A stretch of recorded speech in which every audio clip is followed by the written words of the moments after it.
You think you're safe because you don't watch pornography.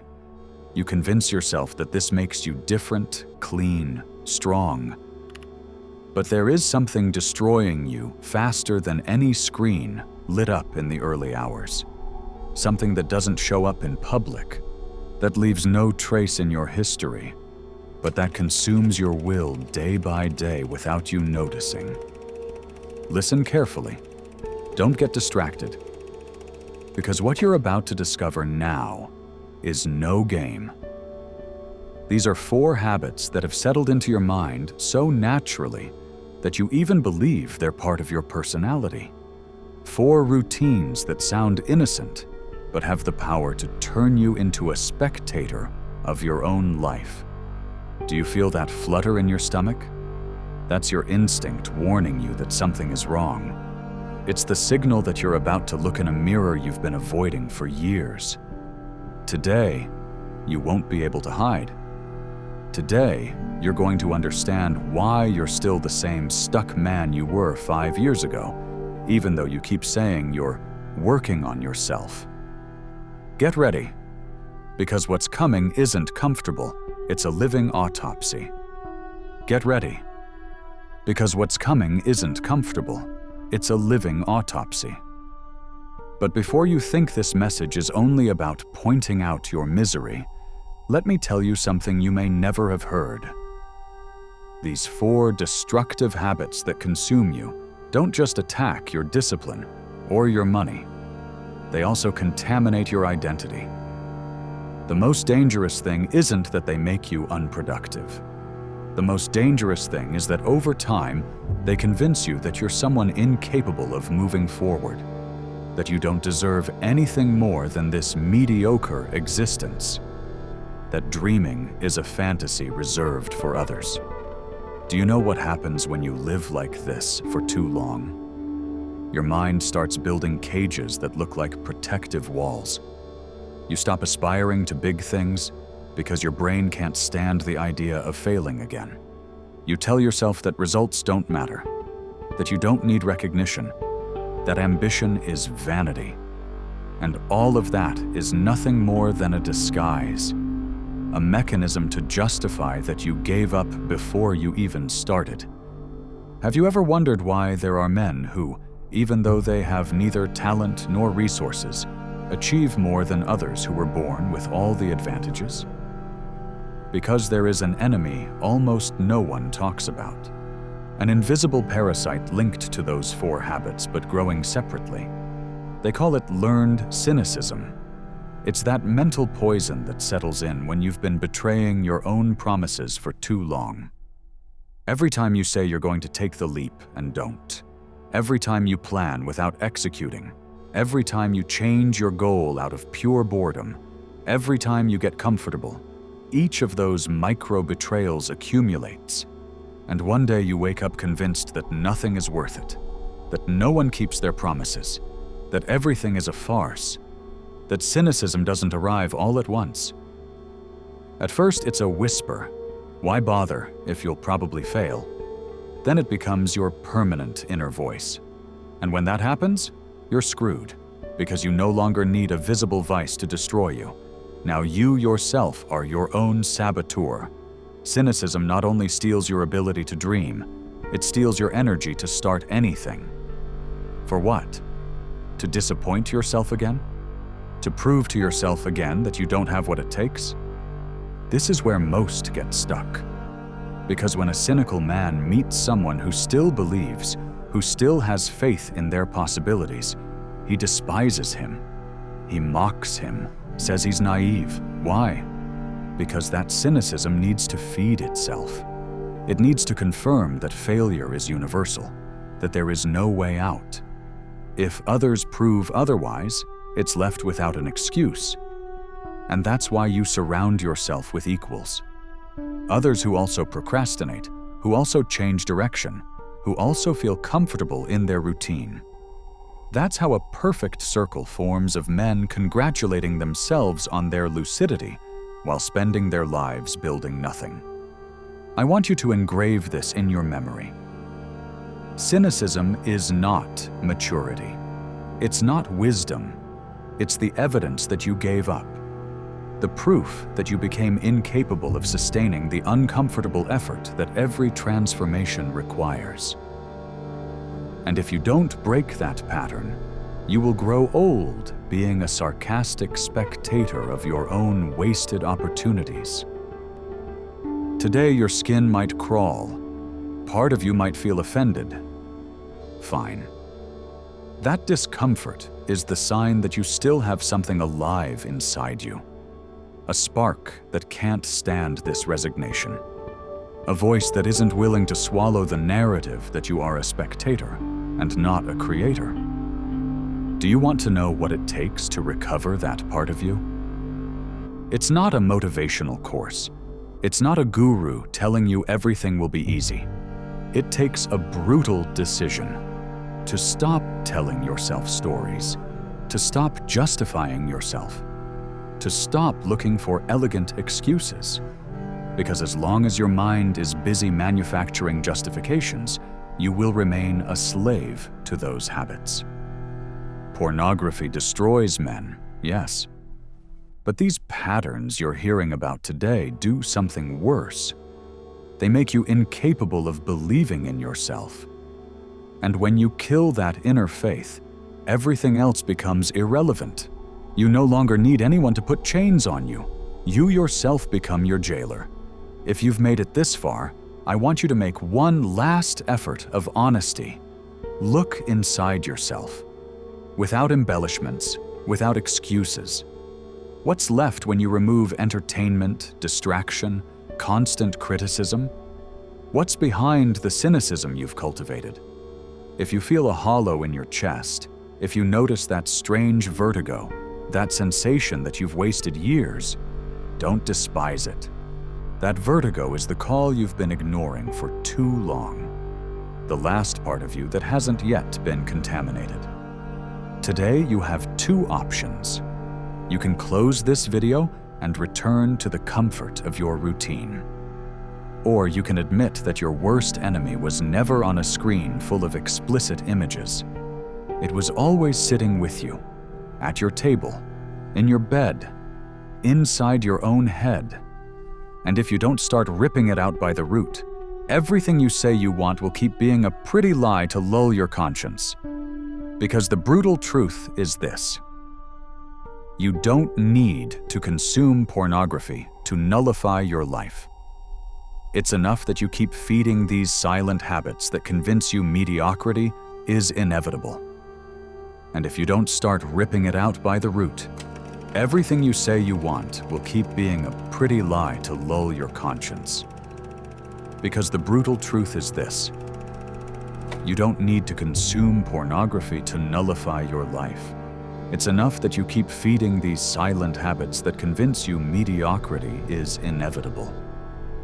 And here's where another trap arises that few dare to mention. The myth of good intention, that perverse illusion that makes you believe that because you dream big and talk about your plans, you're making progress. Let me tell you something you won't want to hear. Your brain doesn't distinguish between planning and action if you don't make it clear. Every time you sit down to write your goals, every time you visualize the future, every time you talk to someone about everything you're going to achieve, you release the same dopamine as if you had actually done it. It's a biochemical trap. And it's so seductive that millions of men spend entire years convinced they are building something. They call it mindset. They call it preparation. I call it intellectual masturbation. An artificial stimulation that makes you feel productive without moving a single brick in your real life. Do you know why this is so dangerous? Because while porn offers you an obvious and guilty pleasure, this other form of self-deception seems noble, even virtuous. No one is going to judge you for telling yourself you're refining your plan. No one is going to point at you for spending 3 months researching before taking a step. In fact, you'll receive praise. They'll say you're methodical, that you have vision. And meanwhile, you're atrophying just like if you spent hours watching images of others living the experience you don't dare to touch. It's the same pattern under another disguise, consuming instead of acting. And every day you repeat that cycle, you convince yourself a little more that you're not ready, that you need another book, another tutorial, another course. And do you know what happens meanwhile? The mediocre people who aren't so afraid take the leap with less preparation and pass you effortlessly. Because life rewards those who move, not those who plan to move. Maybe you think I'm exaggerating, but answer me honestly. How many times have you felt exhausted after a whole day of researching, writing, reflecting, without taking a single real step? How many times have you convinced yourself that was work? Mental exhaustion is another illusion. Yes, you get tired, but you don't advance an inch. And if you don't break it, one day you'll wake up at 30, 40, 50 years old and wonder how, with so much potential, you're still in the same place. Today I want you to understand something that could tear that blindfold from your eyes once and for all. Overplanning is cowardice in disguise. It's the act of fleeing risk while your mouth keeps repeating that you're committed. And the longer you do it, the harder it will be to accept that the only difference between you and someone who gets results is that they tolerate the shame of failing in public. You remain locked in the illusion that someday you'll jump perfectly, without the possibility of error, without witnesses to your stumbles. But that day never comes. Because it never existed. The perfect jump isn't made. It's invented in your head so you don't have to face your own fear. It's easier to convince yourself you need to perfect your ideas than to admit that the only thing you lack is courage. And here's where I want you to put all your attention. If you're capable of destroying that fiction that planning is enough, if you dare to look into the void behind so much good intention, then you'll have only one way out left: action. And that's where real transformation begins. Not in your notebooks, not in your mental maps, not in your internal speeches. Only the moment you decide to endure ridicule, discomfort, and uncertainty. Look it straight in the face, without embellishments. Life is not going to give you guarantees. Never. If you keep waiting for your ideas to be ready, for the moment to be right, for your confidence to be perfect, you're going to die waiting. Because everything worth having will demand that uncomfortable dose of chaos from you. And here comes the most twisted part. The more you convince yourself you're not ready, the more that identity of eternal preparer hardens in you. You become the kind of man who speaks confidently about everything but has built nothing, who criticizes others for trying, while he remains chained to his own caution. Ask yourself right now, how many times have you postponed your own life in the name of being better prepared? How many opportunities have you let die while you perfected your strategy? How many projects have been left in limbo because you decided it wasn't the right time yet? I want you to imagine, for a moment, the real cost of that disguised cowardice. I'm not just talking about money or time lost. I'm talking about something much more valuable: your self-respect. Because every time you betray yourself, every time you postpone what you know you have to do, you lose a little bit of esteem. And if you lose esteem for yourself, what do you have left? Nothing. Only the false comfort of being demanding and perfectionist. The only way to free yourself from this prison is to accept that you will never feel ready. That the only true requirement to take the leap is the willingness to endure uncertainty. And yes, you're going to fail. You're going to look clumsy. You're going to disappoint some people. But I'll tell you something. Those uncomfortable moments are worth 1,000 times more than any perfect plan that doesn't live in reality. So here you are, facing the crossroads that all men meet at some point. Keep perfecting your lie, or dare to live an uncomfortable truth. There are no other paths, no shortcuts, no secret formulas that exempt you from choosing. Porn can empty you from the outside. But these habits, cynicism, comfort, overplanning, empty you from the inside. They steal your heart before you've had a chance to use it.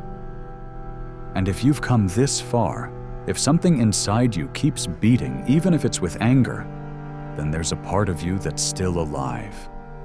And that part is the only one that can save you. Because deep down, you know it. Everything I've told you isn't an attack, it's a mirror. The reflection of the life you're letting slip away while you keep entertained on the surface. Now I want you to do something most people never dare to try. For a moment, imagine that everything you dream of is already available. That there is no external barrier, no money, no context, no talent, nothing that can stop you except that inner voice that reminds you every day that maybe it's not the right time. See it clearly. It's not the world that traps you, it's you. Your inability to take full responsibility for your actions and omissions. Because there lies the truth you fear most. If you accept that you are free, you'll also have to accept that everything you haven't done is your fault. Does it make you uncomfortable? Good. That's the point. Discomfort is the threshold of authenticity. And if you stay on that edge long enough, something inside you breaks. But don't be mistaken. It's not your essence that breaks, it's your character. That pathetic role you've played to avoid exposing yourself, to avoid failing, to avoid feeling insufficient. And when that mask falls, you finally begin to see your life with clear eyes. Look at it this way. Every minute you lose chasing distractions, overplanning, or postponing commitment is a minute you give to nothingness. And nothingness is voracious. It's not satisfied with little. It wants you whole. It wants you dead inside, repeating that you'll have time later. But you won't. Because every day you postpone your leap, inertia grows and your will weakens. Until one day you wake up and everything you were able to imagine has turned to dust.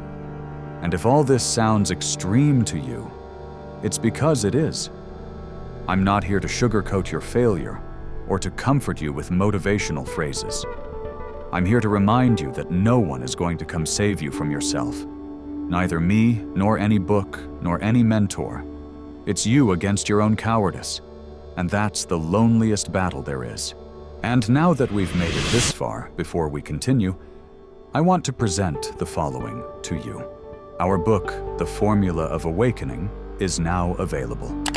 Do you feel like there's something inside you that wants to awaken, but you don't know where to start? Then I invite you to transform your way of thinking, and with it, your way of living. Discover who you can become. Start today. The link to get the ebook is in the first pinned comment of this video. Grab your copy now at a great price. With that said, let's continue with the video. Now listen to this.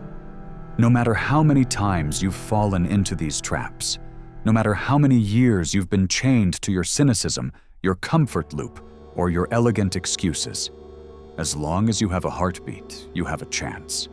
Not to recover lost time, that's already gone, but to build something that makes all that waste worth it. Because nothing is more powerful than a man who decides, once and for all, not to lie to himself again. So make yourself a promise right now, while your mind is still exposed and your ego writhes. Promise yourself that when this video ends, you won't distract yourself with other content. You won't take refuge in your routines. You won't dull this uncomfortable feeling. Promise yourself that you will do something concrete. A small but real step. Something that costs you. Something your cowardly version tries to postpone. Because that's the only gesture that separates those who keep dreaming from those who finally wake up. If you felt this message was for you, I want to ask you for two things. First, subscribe to this channel. Here you won't find placebos nor pats on the back. Only uncomfortable truths that, if you endure them, can change the way you exist. Second, I want you to go down to the comments right now and write a phrase that works as a brutal reminder. Write, "I will not lie to myself again." That way I'll know you're one of the few willing to live with open eyes. And before you close this video, I want to leave you with a question that might accompany you for days. What would happen if everything you fear losing were, in reality, what's preventing you from starting to win? Think about it. Chew on it.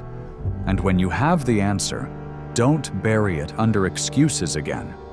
Because while others sleep, you can be building something that needs no justification. See you in the next video. If you have the courage to come back,